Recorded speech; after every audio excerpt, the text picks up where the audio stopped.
Hi friends, real ആർടെക്കിൻ്റെ പുതിയൊരു വീഡിയോയിലേക്ക് സ്വാഗതം. ഇന്ന് നമ്മൾ ചെയ്യാൻ പോകുന്നത് ഒരു ചെറിയൊരു എക്സ്പെരിമെൻ്റ് ആണ്. നമുക്ക് പാലിൽ കളറൊക്കെ വെച്ച് കഴിഞ്ഞിട്ട് അതിനെ ഒന്ന് സ്പ്രെഡ് ചെയ്തിട്ട് നമുക്കൊരു ചിത്രം വരയ്ക്കാൻ പറ്റുമെന്ന് നോക്കാം. അപ്പോൾ അതിന് വേണ്ടിയിട്ട് നമുക്ക് കുറച്ച് പാല് പ്ലേറ്റിലേക്ക് ഒഴിക്കാം.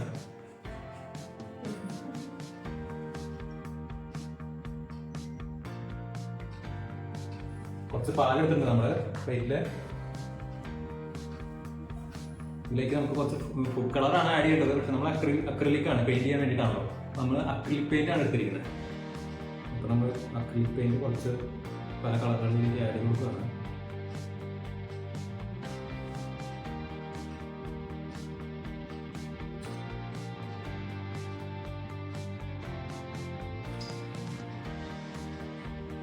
എന്നിട്ട് നമ്മൾ സോപ്പ് ഒരു ബഡ്സിനകത്ത് എടുത്തിട്ട് സോപ്പ് അതിനകത്ത് കുറച്ച് തേക്കും.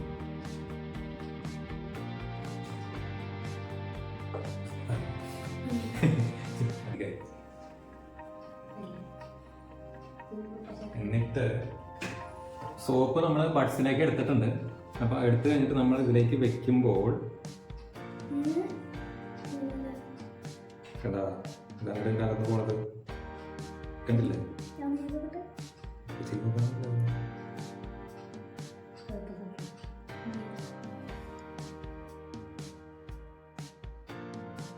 ഇതിൻ്റെ ശാസ്ത്രവശം നമുക്ക് നോക്കാം. ഇതിന് മെയിൻ കാരണം സോപ്പാണ്. സോപ്പിൻ്റെ തന്മാത്രകളിൽ ഹൈഡ്രോഫിലിക് ജലത്തെ സ്നേഹിക്കുന്ന എൻഡും ഒരു ഹൈഡ്രോഫോബിക് ജലത്തെ ഭയക്കുന്ന ഒരു എൻഡുമുണ്ട്.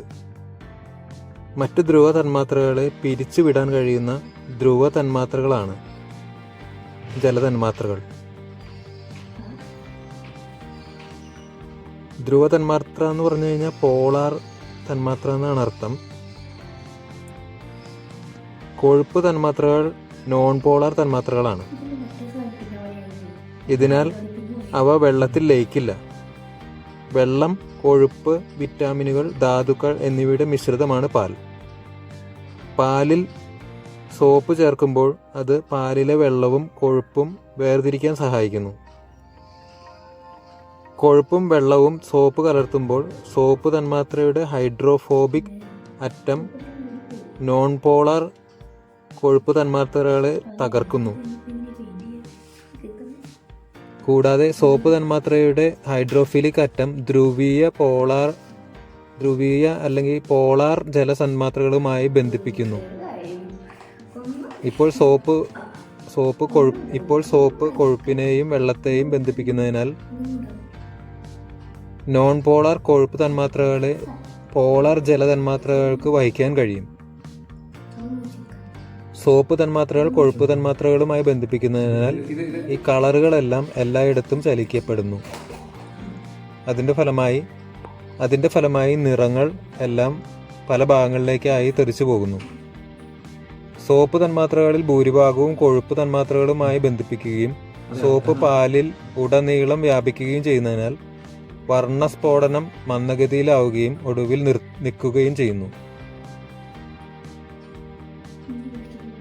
നമുക്ക് പെയിന്റ് ചെയ്യാൻ എങ്ങനെയാന്ന് നോക്കാം. അത് വേറൊന്നുമില്ല, നമ്മൾ ഇതിനകത്ത് ഒരു പരീക്ഷണം മാത്രമാണ് വെച്ച് നോക്കാം.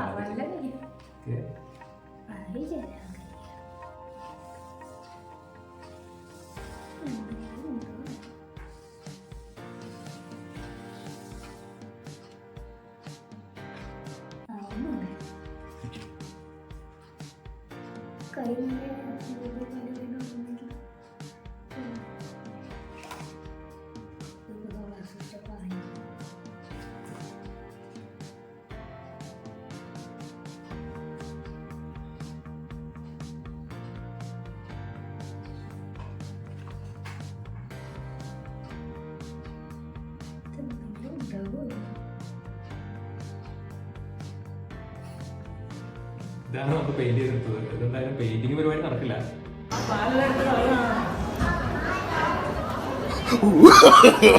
No, no, no, no.